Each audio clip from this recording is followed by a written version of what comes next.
You know, the weather's cooling off, but the action on the field stays hot.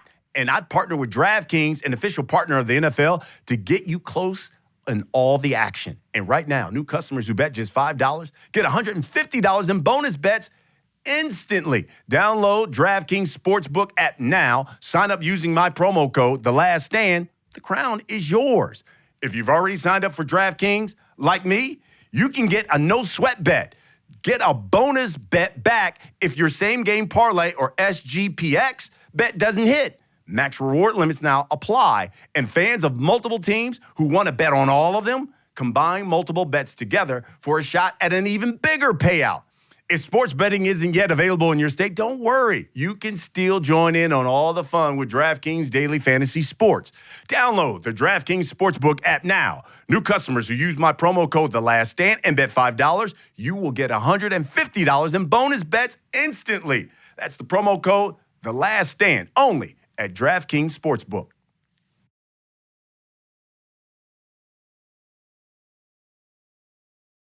It's The Last Stand. And here is your host, Brian Custer. That's right. It is The Last Stand. I'm Brian Custer. We bring you the biggest names in the sport. Man, I've been looking forward to this one for a long time because joining me is a guy who we have not seen for a long time.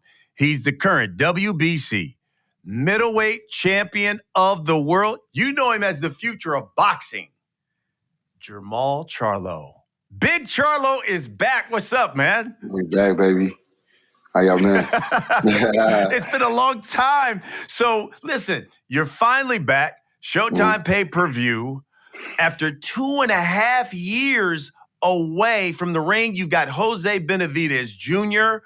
Why him? Why now? I mean,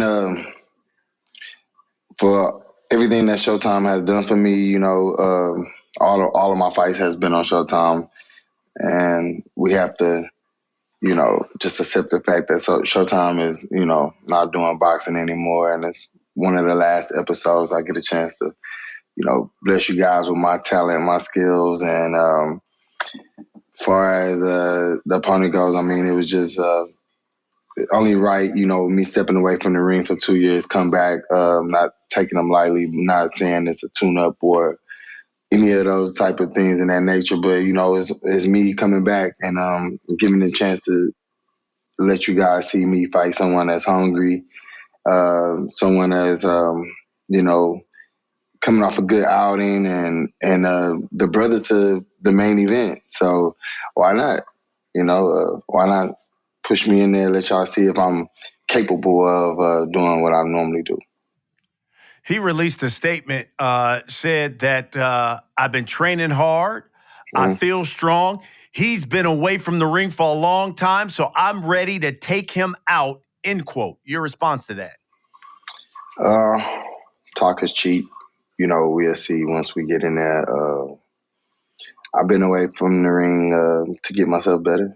I've got way better. Just let him talk, you know. Let him talk. When we get in there, we'll see. So it's a non-title fight. It's not at 160 or at 168, where a lot of people assume that you're going to end up anyway. Why not at 160? I want to just say, like, I guess the handlers, you know, I let everyone do their thing. I'm not, you know, picking the weight. I'm not picking the opponent. I'm going in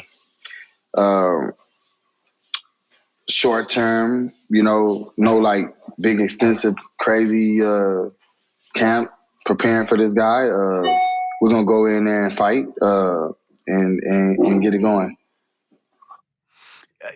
Now listen, Paul, you've seen what has happened to your brother. You have seen what has happened to Errol Spence Jr. after long layoffs, and both of them had like a year and a half away from the ring, and both have even said after their fights, you know, that ring rust was real.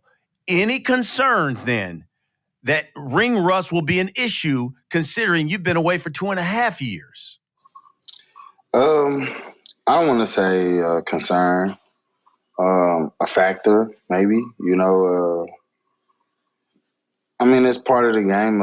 I'm not making any excuses or, you know, covering her for Earl Spence or my twin brother or whatever the nature is. But I mean, it's boxing. You know, we get in there and we do what we have to do. So I'm not necessarily worried about like what's going on. And I've been training hard. I've been all around the world training, getting myself, you know, better. So I mean, it shouldn't be any ring rust. Maybe just to get back in the feel of things, but I guess you can knock that off sparring and those natures. I should be all right. Okay. So I want to hear from you in your words. It's been so long since we've seen Maul in the ring. What happened to Jermall Charlo? How did he just seem like fell off the end of the earth? What happened to Jermall Charlo?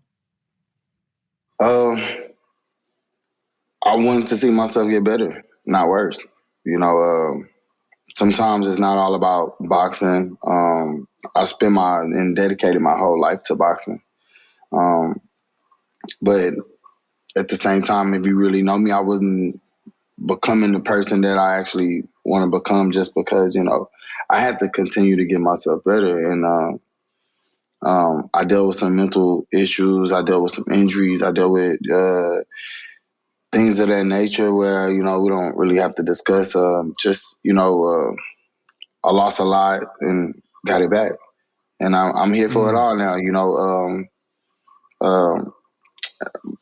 You know, I guess it's boxing, you know, takes its toll on you where like all the fans kind of expect, you know, this crazy, you know, big lifestyle. I don't think we actually go through things and ever be in dark places and be, you know, where we're not found. And I found myself slipping down that path where I didn't want to be. And I'm better now, you know, away from trouble.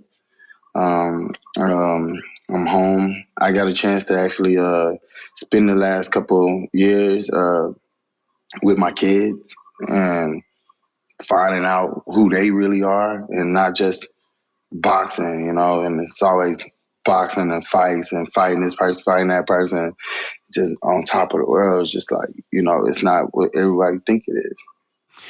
I remember after one of Danny Garcia's fights, remember after he got a victory, you know, he got really emotional in the ring and talked about how his mental health and talked about it outwardly. And I'm happy that you're doing the same thing. Can you give us a sense, Maul, how bad did it get for you? Got real bad, man. It got so bad that I had to look at myself and it almost feel like now like that happened to me.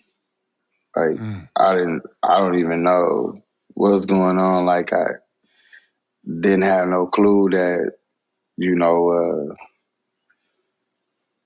dang, you know, this is my life.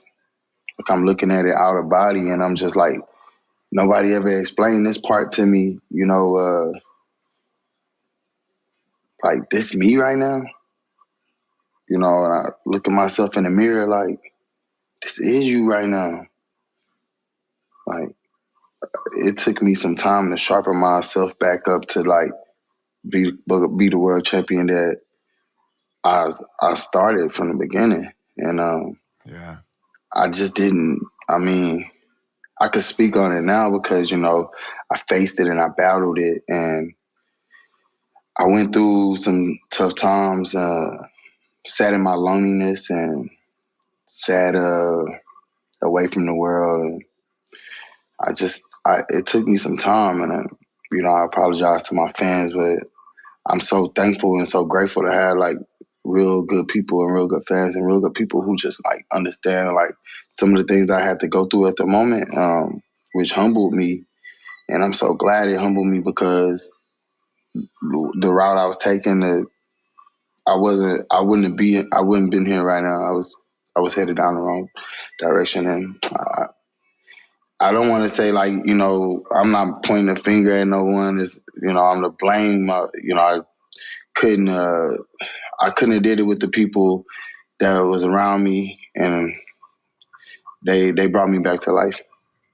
Wow. And maybe you can help some people who may be going through some things. Did you have to seek some professional help? And what advice would you give to somebody then who will watch this and say, man, I'm in that position that you're talking about? What would you tell them? My thing to you is, if you ever feeling down, you are. If you ever feel depressed, you are. If you ever feel like the weight is on your shoulders and you feel like you just can't move, and it don't matter if you've the world champion, champion of the world. We all need somebody to talk to. We all need somebody to speak about it. And the more that you speak about it, the better you become. The more you can get over it. You have to speak on it. Don't let it sit on your heart, and don't let it hold you down, because it's a barrier. And sometimes those barriers are hard to break. And the further that you hold on to that barrier, it pushes you down even further. And when it's time to bounce back and get back on to your nature, it'll be even harder. So speak on it. Find someone that you can trust. Find someone you believe in. Find someone that motivates you, and speak on it. Wow, that's great. Man, I love to hear that out of you, Maul. Do you think you've let your prime fighting years, do you think your prime fighting years have slipped away? Nah. Because, I'm a real big advocate of this. A lot of fighters, they're real physical, right? And physically strong. And they knock out artists. But it's always like this up and down level of like where you really at in your mind. So I feel like when your mind meets up with your physical ability, that's when you're in your prime. And that's where I've reached. I've reached the point in my life where I feel like my mind is just as strong as me. So now my mind can actually push out the physical ability. Yes, I was knocking fighters out. Let's see how fast I knock Benavidez out. Now that my mind is clear. Let's see if he's able to withhold these punches and this pressure that I'm able to take. Yes, I'm still Jermall Charlo. Yes, I still have the ability to do the things I've been doing, but now I'm sharper at it. So when your mind meets up with your physical ability, that's when you reach your prime. Oh, I love it. You are, I don't know if you know this, but you are boxing's current longest reigning champion. You've had that middleweight title since 2019. Now, you've defended it 4 times, though, in that nearly 5-year span. You're back. It's a non-title fight, not at the 160 limit. So many people have written, and I know you've heard it, so many people have said it, Jermall Charlo should have been stripped of that title a long time ago. What does Jermall Charlo say? Favor isn't fair.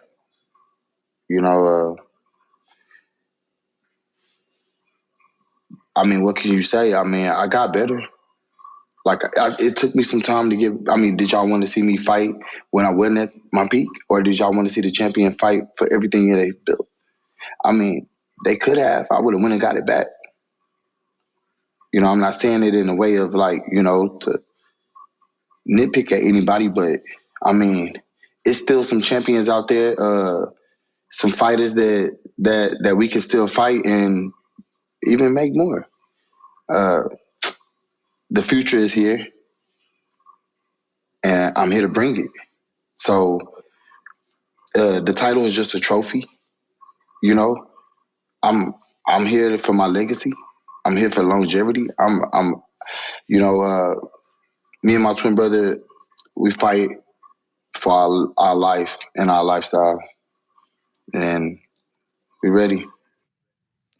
So now going forward, are we going to see Maul? Are you going to continue to fight at 160, or are we going to now see you at 168?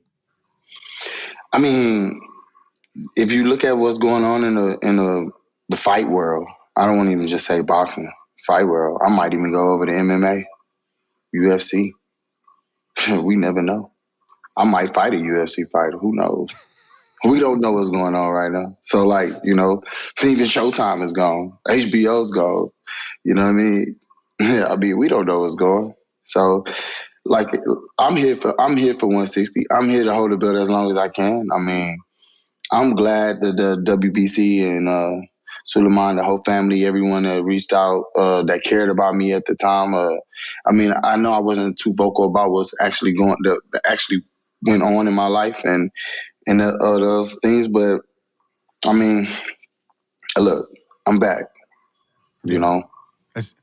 And I'm glad you guys spared me some time, and I'm back, and I will defend my title against whoever they put me up against, and just so happened this fight coming back.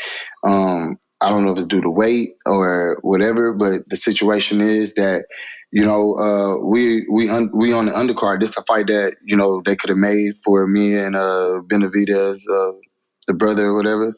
Not David, but Jose Benavidez. Could have been the main event card, but the fact that Showtime and I'm a Showtime fighter is one of they put them all together. Boom, look, hey, we finna fight. We finna get the fans what they want to see. This guy gonna come to fight.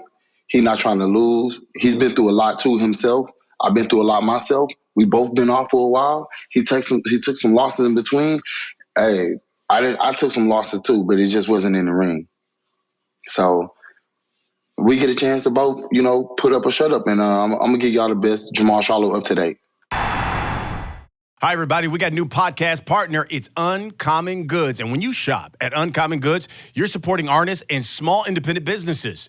These fine products, often made in small batches, so shop now before they sell out this holiday season. In fact, Uncommon Goods looks for products that are high quality, they're unique, often handmade or made in the U.S. They have the most meaningful, out-of-the-ordinary gifts anywhere, from art to jewelry to kitchen, home, and bar. Uncommon Goods has something for everyone, and not the same lackluster gifts you can find just anywhere. And with every purchase you make at Uncommon Goods, they give back $1 to a nonprofit partner of your choice. And they've donated more than $2.5 million to date. Hey, you get 15% off your next gift. Go to uncommongoods.com/laststand. That's uncommongoods.com/laststand for 15% off. And don't miss out on this limited time offer. Uncommon Goods. We're all out of the ordinary. Well, if you're a longtime listener or been watching the program for a long time, I've been taking AG1 for a few years now. And I tell you what, I feel great. I feel stronger. I have more focus, more energy. My gut health is so much better. That's because I started taking AG1 on a daily basis. And AG1 is a foundational nutrition supplement that supports your body's universal need, like gut optimization, stress management. It has immune support. And since 2010, AG1 has led the future of foundational nutrition. You know what that means? That means they continuously redefine their formula to create a smarter, better way to elevate your baseline health. Not only did I replace my multivitamin with AG1, but I love that every scoop contains a probiotic, a digestive enzyme for gut support, magnesium. It has B vitamins for energy support, and so much more. Look, if you want to take ownership of your health, you got to start with AG1. Try AG1 and get a free 1-year supply of vitamin D, K2, and 5 free travel packs with your first purchase. All you've got to do is go to drinkag1/laststand. Again, drinkag1/laststand and check it out. Trust me, you'll love it. At the Spence Crawford weigh-in, man, everyone saw that video. Obviously, it went viral of you and Caleb Plant. He ends up smacking you. He comes on The Last Stand. We just had him on. He gave us his account. Mm-hmm. We want to give you the floor and give your account of what happened because he says, hey, look, this man yanked on my beard and I'm not going to be disrespected like that. Yeah. So It's cool Give though. us I'm your laughing account at of it. what. I'm laughing at it because, like, and if he felt some type of way about it, we could have handled it right then and there. We could have handled it like right then and there. But like anybody come up, you could walk up to anybody and just smack them and run off. Like hop right in your car and dip off. Like he knew what time it was at that time. I mean, it's cool. We don't got to talk about it. Like we can get it. We can get it the right way though. We can get it the right way. I easily fight him. Easily. Trash. You know what I mean? Like, it's cool though. It's cool. Him and shout outs to him. Shout outs to him for, it's cool little pussy move. But it is what it is. But like I said, I'm in a better space. Man, there's a lot of stuff that I had to let go, get better, and just keep moving forward. So I ain't gonna entertain the fact that like he won't ever come to like any boxing event around me. He won't. You know what I'm saying? You got to be on the watch. You know what I'm saying? You got to be scared. Like, he probably didn't even go to his own boxing gym for another month or two because there's probably people in his city that wanted to whoop him for that. But it's cool, though. Like, when I see him, it's on and popping. And he won't run into me. Yeah, he avoid me at all costs. He told us on The Last Stand, his next fight, he wants at 168, he wants Jermall Charlo. Your response He to don't that? call no shots. He don't even call shots in his own camp. Yeah. He don't call no shots. But if it makes sense, we'll get him. We're gonna end it the right way. Yeah. All bad blood. All bad blood. So yeah. We'll see what he on. We'll see all that little cool boy talk shit. Nah. We'll see what he on. All bad blood. You know what's up. Him, Jordy, his whole family, his mama, daddy, everybody in this camp, all the people who train him, everybody, they all know. They know it won't be one of those fights where it's a press conference or a weigh-in, and we'll probably do it virtual. It's gonna be like that. Like it's gonna be up. So like it's one of those fights that it's up. He know what's up. So we'll talk. You know what I mean? I ain't gonna just get into all that, but yeah, it's Jermall Charlo, he back. He back, and I'm proud of myself for being making it this far. You know what I mean? So like none of them boys could touch me, man. I really like that, but that's cool. Let them, a random person could just walk up right now while me and you having this interview and smack you. Ain't nothing you can do about it. I mean, you gonna have you gonna have he gonna pay the consequences when it's time. Yeah, got it. We saw video of you working out with Roy Jones Jr., and there was a number of stories that came out. What's the relationship there? Is he now helping train Jermall Charlo? Is he part of your team? Was that just a one-off? Yeah, me and Roy linked up. We linked up. We got some good work in out in Pensacola. It was super fun just to watch my childhood hero give me some pointers, really kind of mentally coach me, steer me back in the way of like feeling like the champ again, feeling like I want to do this again, feeling like I want to sacrifice and why am I sacrificing? And many days where we prayed and ate and talked and just kind of got myself back to like, where I wanted to be, where I feel like I'm able to take on a fight with Benavidez on their card, Showtime, in front of the world. And, yeah, I mean, me and Roy Jones linked up like pretty tight, like for like dope. That's great. Ronnie Shields is still though your main trainer. Ronnie Shields is still my main trainer. Roy Jones is a all around trainer. I train with both. I train Roy Jones and I train Ronnie Shields, two legendary Hall of Famers. They can't beat me. You know what I'm saying? Like I put it all together. Like it is what it is. I got to ask you this, Maul. How difficult was it for you to watch your brother fight Canelo Alvarez when it was supposed to be you and it was the fight that a lot of boxing fans have been looking forward to for a very, very long time? I thought my brother had it. I believed in him like I always do and like I always will. I thought he did good. Saying that he came up 2 weight classes, he didn't Yeah, I mean, there's no explanation. Like, I take my hats off from my brother willing to be great, doing something that a lot of fighters wouldn't have did. Of course, it was definitely difficult for me to get in there and really, see him fight when I really like. It's just that one brother thing. Like, I can't wait for my chance. I know what to do. Like, I know some of the things that he didn't do, or some of the mistakes that he made. It was just counter partner, but it is what it is. Hats off to my brother. He tried. I mean, Canelo put on a good performance, and my brother did too. I'm proud of him. Yeah, but I did wish it was me. Do you believe you and Canelo will fight? In due time. In due time, I do believe it. I feel like Cinco de Mayo, I should be getting that call beforehand and make it official where the fans around the world get a chance to see me. That's kind of why I'm taking this fight here, to knock that ring rust off. I won't have to try to make those adjustments once we do fight, but I want to see, where I go from here. And, fighting at 68 would probably be the next move I make, of course. But, I'm happy about the future. Okay, so I got to ask you this, because a number of people saw you on IG Live. Obviously, you were intoxicated, but you were talking with Demetrius Andrade. And you're obviously talking about asking him to fight. He's got Benavidez.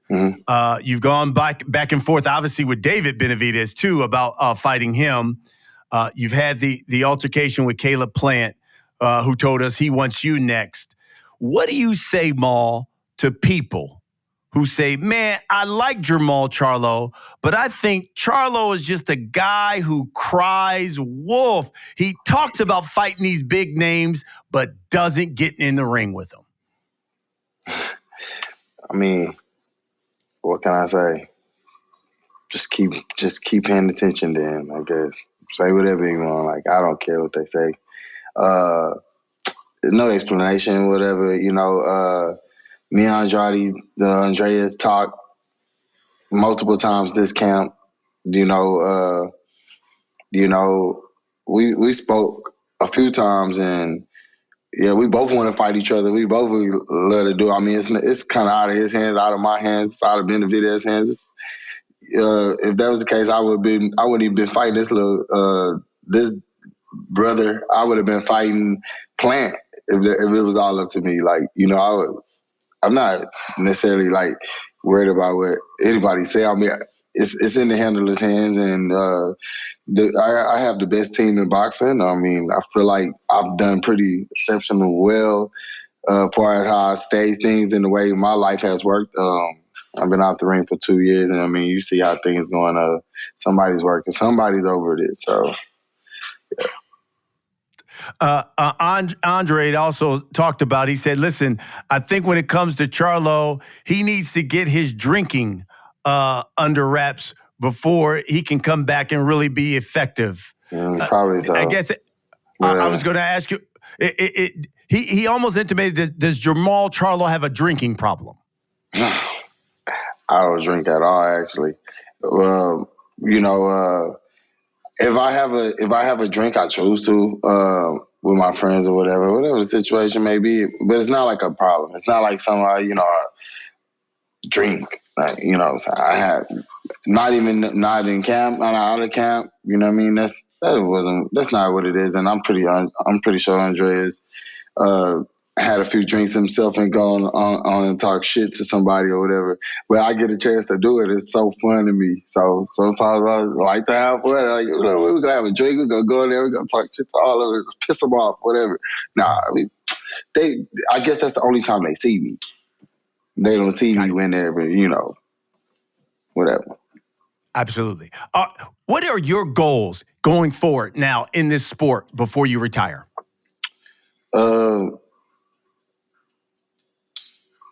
Going forward, I want to go grab another title. I want to go up to another weight division, grab another title, be 3-time divisional champion. I want to defend my title I want to unify my title at 160 before I move up. and then go up to 168 and grab another title before I'm done. I like it. And I'm going to do it in a speedy, compressed time because, you know, of course, I took some time to heal my body and get myself right mentally and physically. Well, this is my time. So join the journey, keep it locked, and, you know, we'll see what's up. I'll ask you the question. I know I asked your brother before he fought Canelo. Do you believe you and your twin will be as close as you guys were, like when you guys were both champions at 154? It was like y'all were tight and thick as thieves. Do you think you'll be as close going forward as you were then? We close. We cool. We talk. We, you know, we had some differences, you know. Like any other brother, we let the females separate us, or the inside, the money, whatever, you know. You feel like you better than me, you know what I mean? Like, you know what I mean? We'll never fight each other, though. But, yeah, we had our differences. It is what it is. I feel like our relationship would get better the more the door closed. You know, when boxing is said and done, we always be there for each other. So we're not really necessarily worried about what the fans think about us or any of that. We always close. You know, let my brother bounce back after the Canelo loss and then get even bigger and better fights. So. Love it. All right, you know the deal, Maul. We let people ask questions on social media who watch this show, and man, we got so many, so we only get to a couple of them. Okay, go ahead. The first one is from B on X. He asks, if you win on November 25th, are you willing to go up in weight and in your next fight the winner of Benavidez Andre? I'm definitely down. Let's do it. Whoever wins, I'll fight the winner, and then the winner can fight Canelo. Like it. Ray Hall asks, will you fight Caleb Plant to avenge that slap? Sure, why not? Like, why not? Why wouldn't I? El Chupacabron asks, who is on Jermall Charlo's hit list? All of them. Whoever got a title. And to answer that question is 160, I would want to fight that Janabek guy, whatever his name is, Janabek. I might as well go ahead and take him out. Get all be undisputed. Oh, okay. I like it. Like it. G Thanks asks, I'm worried about Charlo's mental health and his discipline. Your response to that? Thank you. Thank you for caring about, you know, me or whatnot, but you'll see a better Jermall Charlo than you have seen before. Okay. It's Me Again asks, what can we expect in this comeback, and does training with David Morrell keep you sharp, and what has he brought new elements to your game? Training with David Morrell is awesome. Seeing the fire, and we all bring a lot to each other's game, you know. Strong fighter, fast, nice, real flamboyant. I like him. We share a lot of time in the ring, out the ring, and for this fight, you should be able to see me go in there and give you fireworks that I've always gave you. All right, Jermall Charlo, we come to the last segment of the show. We call it The Last Stand. I'm going to ask you a series of questions. You just give me the first thing that comes to your mind. You ready, my brother? I'm ready. David Benavidez, Demetrius Andre, who wins that fight? I think Andreas wins. I think he skins it out. In your opinion, who's the biggest threat to Canelo Alvarez's undisputed title right now at 168 pounds? Probably Demetrius Andreas or Benavidez, the winner. Whoever wins that fight. Okay. If you were advising your brother, should he fight Terrence Crawford or Tim Tszyu next? I think he should go ahead and get Tim Tszyu because he was already on the list, and let Terrence Crawford gain a little weight. Okay. Do you believe you will get an opportunity to fight Canelo Alvarez next year? I feel like I will get a chance to fight him. I think it's steering up. Benavidez, Plant, Andrade Morrell, which fight interests you the most out of those guys? Benavidez. Last but not least, you've answered it, but it'll be the final time. Is Jermall Charlo mentally, physically healthy again and still one of the elite fighters in the sport right now? Yes, I'm one of the top elite fighters in the sport right now. You guys get a chance to see me perform. You guys get a chance to get fireworks out of me come November 25th. I love it. And we'll wrap it up with this. We've heard Canelo. Mm-hmm. We've heard Tank. In your opinion, who's the face of boxing right now? Canelo is the face of boxing right now, for sure. Wow. Okay. Jermall Charlo. Yeah. Folks, Big Charlo is back. Appreciate it. He is back. Man, let me tell you something. It's so good to see you. Appreciate it. I can't wait to see you in the ring. But more importantly, I like seeing the smile on your face because I haven't seen it in a long time. Appreciate it, man. Yeah, that's what I love. And Appreciate listen, that's what we do here on The Last Stand, folks. We bring you the biggest names in the sport. And at middleweight 160, it don't get no bigger than Jermall Charlo. Thanks for watching, everybody. We'll see you again next week. Yes, sir.